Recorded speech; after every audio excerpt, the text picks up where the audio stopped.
Hello everyone, you are welcome in your own YouTube channel Way of Success Hazaribagh. मैं हूं आपका अपना Upendra sir. आज के क्लास में हम लोग अर्थमेटिक प्रोग्रेशन देखेंगे, चैप्टर 5। ठीक है, चैप्टर 5 अर्थमेटिक प्रोग्रेशन, ये क्लास 10। ठीक है, तो अर्थमेटिक प्रोग्रेशन क्या है, आज जो हमारा सिर्फ वीडियो जो होने वाला है वो सिर्फ इसका इंट्रोडक्शन होगा। अभी हम एक्सरसाइज पे नहीं चलेंगे, हम सिर्फ इंट्रोडक्शन देखेंगे कि अर्थमेटिक प्रोग्रेशन है क्या। इसमें बहुत सारा टर्म के बारे में हम लोग सीखेंगे। उससे पहले अर्थमेटिक प्रोग्रेशन जानने से पहले हम लोग एक टर्म सीखेंगे और वो हमारा सीक्वेंस है। पहले हम लोग सीक्वेंस सीखेंगे, उसके बाद अर्थमेटिक प्रोग्रेशन क्या है उस चीज़ को जानेंगे। ठीक है, तो आज के क्लास स्टार्ट करते हैं। देखिए क्या है हमारा टॉपिक है, वो है सीक्वेंस। सीक्वेंस क्या है समझिए, सीक्वेंस क्या है इस चीज़ को समझते हैं, और सीक्वेंस कितना तरह का होता है ये भी हम लोग जानेंगे। तो सीक्वेंस क्या है, a sequence is arrangement of numbers. Sequence क्या होता है, a sequence is arrangement of numbers in a definite order. Sequence क्या, अरेंजमेंट ऑफ नंबर्स है, क्या चीज में, definite order and are form according to some definite rule. और ये जो सीक्वेंस जो बनता है वो कहीं ना कहीं कुछ रूल को फॉलो करता है। जैसे अगर हम एग्जांपल में देखें तो यहाँ पे क्या देख रहे हैं, यहाँ पे आप बहुत सारा नंबर देख रहे हैं, क्या है 3, 6, 9, 12, बहुत सारा नंबर है। ठीक है, लेकिन अगर आप इसको ध्यान से देखोगे तो ये एक डेफिनिट ऑर्डर में है और एक ये रूल को फॉलो कर रहा है। और वो कौन सा रूल को फॉलो कर रहा है, तो ये देखिए ये ग्रेजुअली कितना 3 इंक्रीज करते जा रहा है। देखिए 3 में 3 प्लस क्या 6, 6 में 3 प्लस क्या 9, 9 में 3 प्लस क्या 12। तो कहीं ना कहीं ये एक रूल को क्या कर रहा है, फॉलो कर रहा है, एक नियम को क्या कर रहा है, एक फॉलो कर रहा है। देखिए 3, 6, तो देखिए आप ही बताइएगा 3 से 6 है तो कहीं ना कहीं इसमें 3 क्या कर रहा है, इंक्रीज कर रहा है। फिर देखिए इसमें कितना इंक्रीज कर रहा है 3, फिर देखिए 3 इंक्रीज कर रहा है। तो अगला टर्म क्या होगा वो खुद आप बता सकते हैं कि क्या होगा। तो अगर 3 है, 6 है, 9 है, 12 है तो आप स्वाभाविक सी क्या होगा 15 होगा, फिर 18 होगा, इस तरह से। तो ये हमारा जो दिया हुआ है ये सीक्वेंस है। क्या है ये, सीक्वेंस है। ये किस रूल को फॉलो कर रहा है, तो क्या कर रहा है, हर अगला जो है पहला से मतलब अपने आगे वाला से 3-3 क्या हो रहा है, बढ़ते जा रहा है। ठीक है, अगर आप इसमें देखोगे तो -15 से कितना जा रहा है, देखिए -25 से -15, तो मतलब ये कितना इंक्रीज कर रहा है, 10 इंक्रीज कर रहा है। देखिए ये 10 इंक्रीज कर रहा है, यहाँ पे ये कितना इंक्रीज किया 10, फिर ये देखिए ये भी कितना इंक्रीज कर रहा है 10, इस तरह से ये बढ़ते जा रहा है। ठीक है, अब यहाँ पे देखिए अगर आप थर्ड एग्जांपल में देखिएगा तो आप बोलेंगे यहाँ पे सर लिखा हुआ 1 का स्क्वायर, 2 का स्क्वायर, 3 का स्क्वायर, 4 का स्क्वायर। तो अब अगला क्या होगा 5 का स्क्वायर, फिर क्या होगा 6 का स्क्वायर, 7 का स्क्वायर। तो ये इस तरह से चलते चलेगा। तो अब यहाँ पे आप बोलिएगा कि ये किस रूल को फॉलो कर रहा है, तो यहाँ पे क्या रहा, स्क्वायर में जा रहा है, मतलब जो हमारा नेचुरल नंबर है उसका स्क्वायर चला जा रहा है। 1 स्क्वायर, 2 स्क्वायर, 3 स्क्वायर, 4 स्क्वायर, तो अब होगा 5 स्क्वायर, 6 स्क्वायर, 7 स्क्वायर हो जाएगा। तो इसको हम लोग सीक्वेंस कहते हैं। ठीक, उसके बाद क्या है, इसमें जितना भी इसका मेंबर होता है, जितना भी इसका मेंबर है वो सारे को टर्म बोला जाता है। Each member of a sequence is called term. एक चीज याद रखो, यहाँ पे जितना भी मेंबर है वो सारे को हम लोग क्या बोलेंगे, term. And is generally denoted by, और इसको हम लोग क्या चीज से डिनोट करते हैं, A1, A2, A3 और AN से। इसको हम लोग कैसे डिनोट करते हैं, A1, A2, A3 और AN से। देखो ये हो गया A1, A2, A3, A4, मतलब ये पहला टर्म, दूसरा टर्म, तीसरा, चौथा, पांचवा, छठा, सातवां, इस तरह से जाते जाएगा। और लास्ट जो होगा वो nth टर्म होगा, nth, और वही उसको क्या लिखा, AN लिखा। यहाँ पे भी देखिए इसी तरह से first, second, third, fourth, fifth, तो ये सारे को हम लोग क्या बोलेंगे, टर्म बोलेंगे। ये सारा क्या है, term.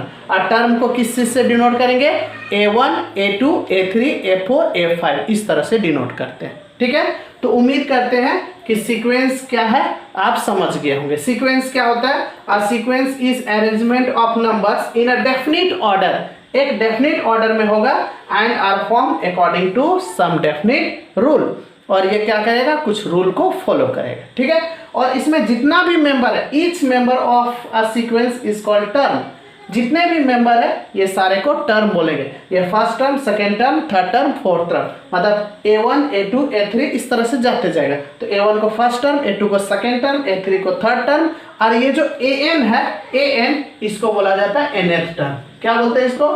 nth term, nth term of, ठीक है, इसको हम लोग बोलेंगे nth टर्म, ठीक। तो ये सीक्वेंस क्या है? सीक्वेंस का डेफिनेशन आपको समझ में आ गया होगा, ठीक है। चलो वीडियो को पॉज करो और लिख लो। अब जो हम लोग देखेंगे वो है टाइप्स ऑफ सीक्वेंस। इससे पहले हम लोग देखे सीक्वेंस क्या है, अब हम लोग टाइप्स ऑफ सीक्वेंस देखेंगे। तो यहाँ पे हम लोग दो तरह का सीक्वेंस देखेंगे, एक होता है फाइनाइट सीक्वेंस और एक होता है इनफाइनाइट सीक्वेंस। देखिए दोनों में क्या है, फाइनाइट और इनफाइनाइट सीक्वेंस। तो फाइनाइट का मतलब होता है जिसमें लास्ट टर्म हम लोग को पता होता है, उसको फाइनाइट सीक्वेंस कहते हैं, और जिसमें लास्ट टर्म नहीं पता रहता उसको बोला जाता है इनफाइनाइट सीक्वेंस। तो देखिए क्या है, if the last term of the sequence is known, अगर लास्ट टर्म अगर दिया हुआ रहेगा, if the last term of the sequence is known then the sequence is called finite. मतलब अगर लास्ट टर्म अगर पता है तो उसको बोलते हैं फाइनाइट सीक्वेंस। क्या बोलेंगे? फाइनाइट। जैसे यहाँ पे देखिए एग्जांपल में 4 8 12 16 और लास्ट टर्म दे दिया, कितना दे दिया? 100 दे दिया। तो इसमें लास्ट टर्म पता है, लास्ट टर्म देखिए इसमें 100 है, इसलिए ये फाइनाइट सीक्वेंस हो गया। इसमें लास्ट टर्म देखिए पता है 88, तो ये फाइनाइट सीक्वेंस हो गया, ठीक। लेकिन अगर आप इस डेफिनेशन में देखेंगे तो यहाँ पे क्या, इनफाइनाइट सीक्वेंस में क्या होता है कि इसमें लास्ट टर्म नहीं दिया हुआ रहता है। तो if the last term of the sequence is not known then the sequence is called infinite sequence. अब देखिए यहाँ पे 1 5 9 13, अब लास्ट में क्या होगा ये अभी हम लोग को पता नहीं है। तो जब पता नहीं रहता है तो उसको हम लोग इनफाइनाइट सीक्वेंस बोलते हैं। इसमें देखिए 7 14 21 28 35 इस तरह से, अब लास्ट में कहाँ तक गया इसमें भी पता नहीं है। तो जिसमें लास्ट टर्म पता नहीं रहता उसको हम लोग बोलते हैं इनफाइनाइट सीक्वेंस, और जिसमें लास्ट टर्म पता होता है उसको बोलते हैं फाइनाइट सीक्वेंस। तो ये हमारा सीक्वेंस क्या था ये आपको समझ में आ गया। वीडियो पॉज करो और लिख लो। अब जो हमारा टॉपिक होने वाला है वो है अरिथमेटिक प्रोग्रेशन, जो हमारे चैप्टर का ही नाम था अरिथमेटिक प्रोग्रेशन।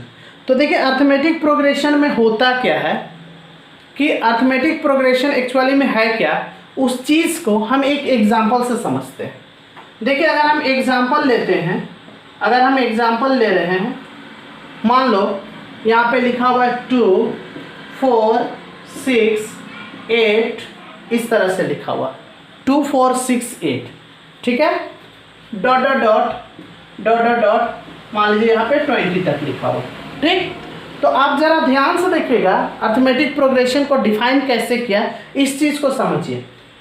2 4 6 8 20 ये हमारा लास्ट टर्म है। अभी हम सीक्वेंस में बताएं, ये लास्ट टर्म, ये first term, second term, third term, fourth term, ठीक। अब जरा ध्यान से देखिएगा तो यहाँ पे हो क्या रहा है, सो देखिए हर टर्म देखिए, ये फर्स्ट टर्म है, ये सेकेंड टर्म है, तो फर्स्ट टर्म सेकेंड टर्म, तो जो सेकेंड टर्म हमारा है वो फर्स्ट टर्म से देखिए कितना ज़्यादा है, 2 ज़्यादा है। फिर जो थर्ड टर्म है, थर्ड टर्म, उससे पहला टर्म कौन है, सेकेंड टर्म, इससे ये 2 ज़्यादा है, इससे ये 2 ज़्यादा है, ठीक है। मतलब यहाँ पे हम क्या देख रहे हैं कि हर एक जो प्रीसीडिंग टर्म जो है, मतलब हर एक जो बाद वाला टर्म है उसमें कितना ऐड हो रहा है, 2 2 2 सब में ऐड है। मतलब सबके बीच में जो नंबर ऐड हो रहा है वो सब में क्या है, 2 है, और जो नंबर है वो सब में क्या है, कॉमन है, सब में 2 2 2 है। मतलब अगर कोई नंबर दिया हुआ है और उसमें अगर सेम नंबर को अगर हम ऐड कर देते हैं तो जो नया नंबर जो मिलेगा वो हमारा एपी होगा, अरिथमेटिक प्रोग्रेशन बना देगा वो, ठीक है। और अगर कोई नंबर दिया हुआ है उसमें अगर सेम नंबर से अगर हम माइनस भी करेंगे तब भी वो एपी बनाता है, ठीक है। तो यहाँ पे क्या है, an arithmetic progression is a list of numbers, देखिए ये क्या है, लिस्ट ऑफ नंबर्स है, बहुत सारा नंबर्स है। इन विच, जिसमें each term is obtained by adding a fixed number, ये बात को समझिए, each term is obtained by adding a fixed number. तो आप यहाँ पे आप देख रहे हैं कि to the preceding term except the first term, मतलब जितना भी टर्म ऑब्टेन हो रहा, फर्स्ट टर्म को छोड़ के सेकेंड, थर्ड, फोर्थ जो भी टर्म आ रहा है, सब में क्या एक फिक्स्ड नंबर ऐड हो रहा है, और वो क्या है, 2 है। कुछ भी हो सकता है 2, 3, 4 कुछ भी, लेकिन यहाँ पे जो है वो 2 है। तो अगर इस तरह से कहीं लिखा हुआ तो ये हमारा एपी है, इसको हम लोग अरिथमेटिक प्रोग्रेशन बोलेंगे। ठीक है, अगर मान लो लिखा हुआ रहेगा यहाँ पे, मान लो 3 है, 6 है, 9 है, 12 है, इस तरह से 3, 6, 9, 12 है। ठीक है, और यहाँ पे डॉट डॉट दिया हो, तो आप देख रहे हैं ये first term, second term, third term, fourth term. तो फर्स्ट टर्म को छोड़ के बाकी जितना भी सेकेंड, थर्ड, फोर्थ जो भी टर्म है, आप देखें, अगर हम सेकेंड टर्म को देखेंगे तो फर्स्ट टर्म से कितना ज़्यादा है, 3 ज़्यादा है। अगर इसको देखें तो ये भी 3 ज़्यादा है, इसमें देखें तो ये भी 3 ज़्यादा है। तो सब में देख रहे हैं कि एक फिक्स्ड नंबर ऐड हो रहा है। तो अगर इस तरह का कहीं पे सीक्वेंस दिया हुआ है तो इसको हम लोग बोलेंगे अरिथमेटिक प्रोग्रेशन। तो क्या बोला, अरिथमेटिक प्रोग्रेशन क्या, an arithmetic progression is a list of numbers. देखिए ये क्या, list of numbers in which each term is obtained by adding a fixed number to the preceding term, मतलब पहले वाला, except the first term, first term को छोड़ के। तो क्या ये एपी है, तो हाँ बिल्कुल ये एपी है। ठीक है, और अगर आपसे कोई पूछेगा इसमें कॉमन डिफरेंस क्या है, तो कॉमन डिफरेंस 3 है। सब में कितना का डिफरेंस है, 3 का डिफरेंस है। और अगर हम देखें, मान लीजिए अगर लिखा हुआ है 3, 5, 8, फिर लिखा हुआ 9, 10, तो क्या ये एपी है? तो आप हर एक अगला टर्म का डिफरेंस देखते जाइए। यहाँ पे देखिए 3 कितना, 3 में 2 ऐड करेंगे तब 5, 5 में 3 ऐड करेंगे तब 8 आएगा, 8 में 1 ऐड करेंगे 9, इसमें 9 में 10, 1। तो आप देख रहे हैं इसमें कॉमन डिफरेंस नहीं है, इसमें कॉमन डिफरेंस नहीं है, इसमें 2, 3, 1, 1 आ जा रहा है। तो क्या ये एपी है? नहीं, तो ये एपी नहीं है। ठीक है, तो यहाँ पे क्या है, the fixed number is called the common difference. जो फिक्स्ड नंबर है उसको हम लोग कॉमन डिफरेंस बोलते हैं, and it is denoted by D. उसको हम लोग क्या चीज से डिनोट करते हैं, डी से। तो अगर आपको यहाँ पूछेगा कि कॉमन डिफरेंस क्या है, तो आपको यहाँ पे 2 बताना होगा, और इसमें कॉमन डिफरेंस क्या है, आपको 3 बताना होगा, और यहाँ पे कॉमन डिफरेंस क्या है, डी। तो यहाँ पे कुछ भी नहीं होगा। क्यों? क्योंकि कॉमन तो है ही नहीं, सब में क्या अलग अलग आ रहा है। ठीक है, the common difference can be positive, negative, zero और इवन फ्रैक्शनल। जो कॉमन डिफरेंस है वो जीरो भी हो सकता है, नेगेटिव भी हो सकता है, और इवन फ्रैक्शनल भी हो सकता है। ठीक है, तो ये हमारा अरिथमेटिक प्रोग्रेशन क्या था, ये इसका डेफिनेशन समझ में आ गया होगा। अरिथमेटिक प्रोग्रेशन को आप पहचानने के लिए सीख गए होंगे। ठीक है, चलो वीडियो को पॉज करो और लिख लो। तो हम लोग अब तक में सीखे कि अरिथमेटिक प्रोग्रेशन क्या था, हम लोग सीख गए। ठीक है, और कॉमन डिफरेंस कैसे निकालते थे, जो हम लोग कॉमन डिफरेंस निकाल रहे थे, कॉमन डिफरेंस वो कैसे निकालते थे, इस चीज़ को भी ज़रा समझ लेंगे।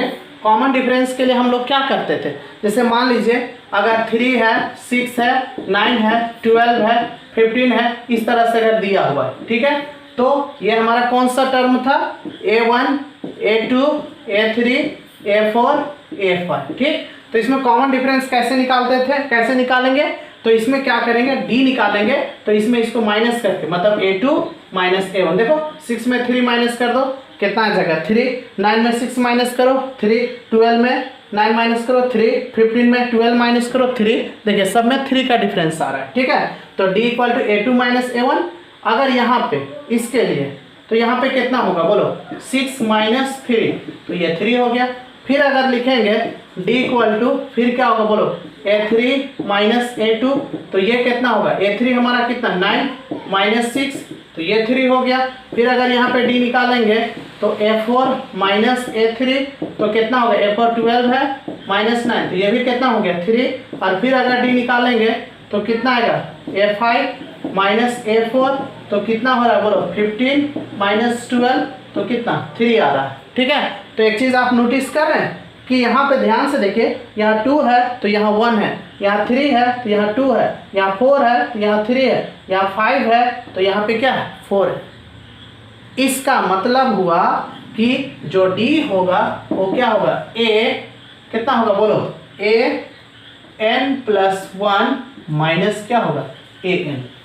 मतलब यहाँ जो भी टर्म होगा, ठीक है, उससे ये क्या होगा, एक ज़्यादा होगा।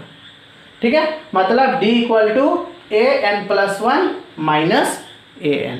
इस तरह से हम लोग डिफरेंस निकालते हैं। ठीक है, तो यहाँ पे देखिए कितना था, 5 तो 4, 4 तो 3, 3 तो 2, 2 तो 1। ठीक है, या तो कहीं कहीं पे ऐसे दिखेगा, लिखा हुआ रहता है AK+1 माइनस AK, इस तरह से कहीं पे बुक में लिखा हुआ रहता है। ठीक है, तो चलिए ये आपका कॉमन डिफरेंस क्या था, ये समझ में आ गया आपको। और ये जो हमारा था, ये क्या था, फर्स्ट टर्म, इसको हम लोग क्या बोलते हैं, फर्स्ट टर्म। और फर्स्ट टर्म को क्या चीज़ से डिनोट करते हैं, ए से। ये भी आपको समझ में आ गया।